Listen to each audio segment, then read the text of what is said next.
A Hauntingly Hilarious Adventure in the Haunted House by Jared.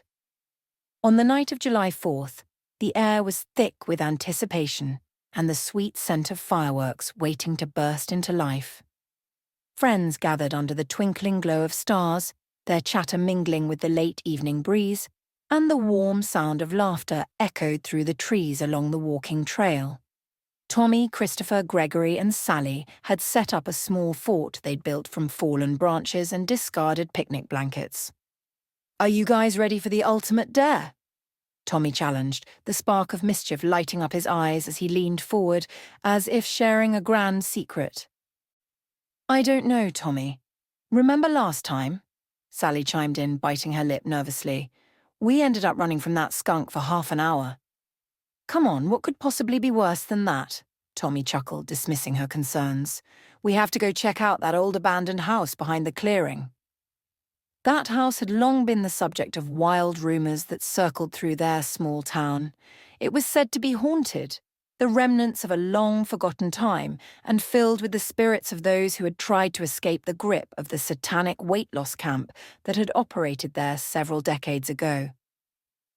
Tommy's eyes sparkled with excitement as he recounted the ghost stories just for fun, embellishing details of ghosts with crooked teeth that inhabited the house, lurking behind cobwebs and old curtains.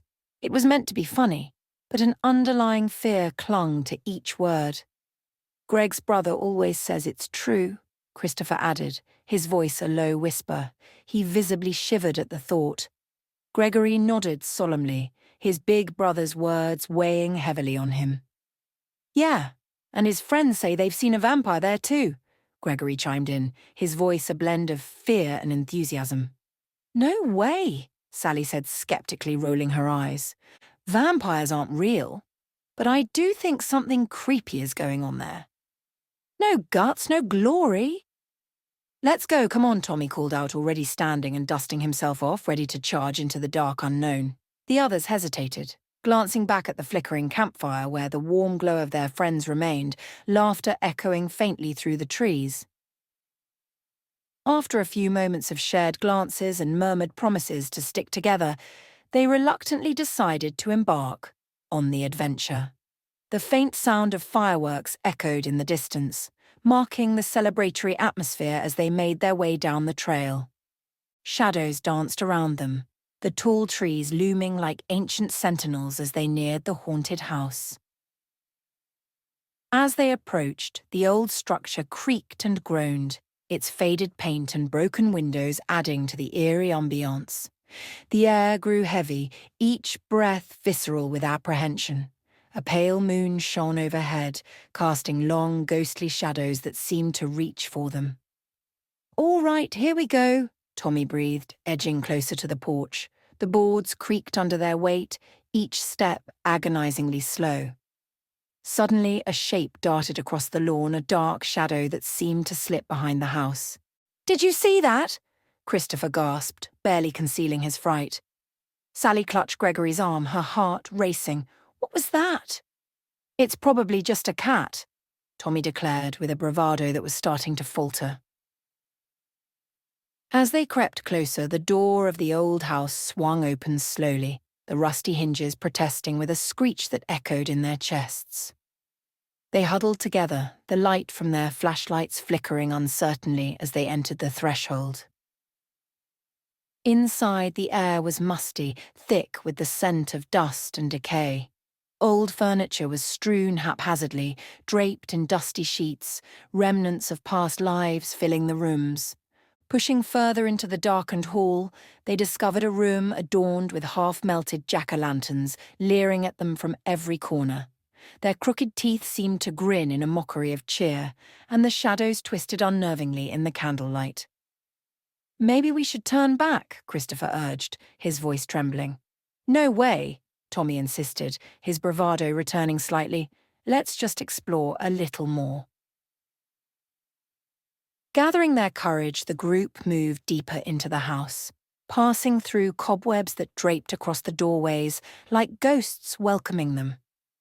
Just then, from the corner of their eyes, they glimpsed a figure standing at the far end of the hallway. A tall silhouette, Its features hidden in darkness lifted a hand in greeting. The hairs on the back of their necks prickled, and for a moment time seemed to freeze, fear wrapping around them like a heavy cloak. "Who's there?" Tommy managed to stammer, trying to sound brave. The figure stepped forward, revealing a familiar face adorned in a grin that seemed strangely out of place. "Hello, campers," she called out, her voice echoing eerily. "Welcome to my weight loss camp. Are you ready to shed some pounds?" Laughter bubbled up, dissolving the tension that had filled the air. The figure turned out to be none other than the local gym teacher, Miss Jenkins, dressed in a camp counselor's outfit for Halloween in July. The children gaped, utterly confused. "You see, I run an unconventional weight loss camp here over the summer," she continued, obliviously unaware of their fright. "We teach kids to face their fears like running from ghosts and exercising while avoiding hypothetical vampires." "Wait, what?"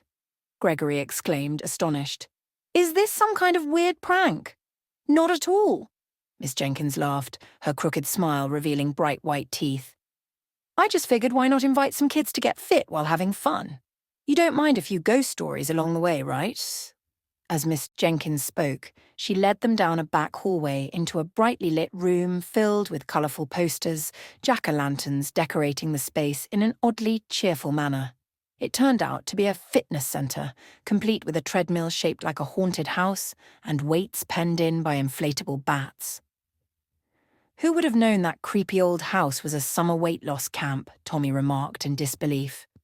"Yeah," Sally laughed, her earlier fear dissipating. "This is actually kind of great." Over the next hour, the four friends found themselves engaging in bizarre exercises and cheerful ghost stories told by Mr. Jenkins, who was now hooting and hollering like a camp counselor played by a slapstick comedian. The camp was a blend of hilarity and physicality, a mix that somehow worked. "Remember, kids," Miss Jenkins would call out in her theatrical voice, "fall forward to lose weight faster." They all rolled on the floor, unable to hold back laughter as they tried to tumble their way through the routines, albeit unsuccessfully. The night blurred into laughter and friendly competition, with Christopher brave enough to do the zombie shuffle while Tommy pretended to chase him with a fake vampire cape.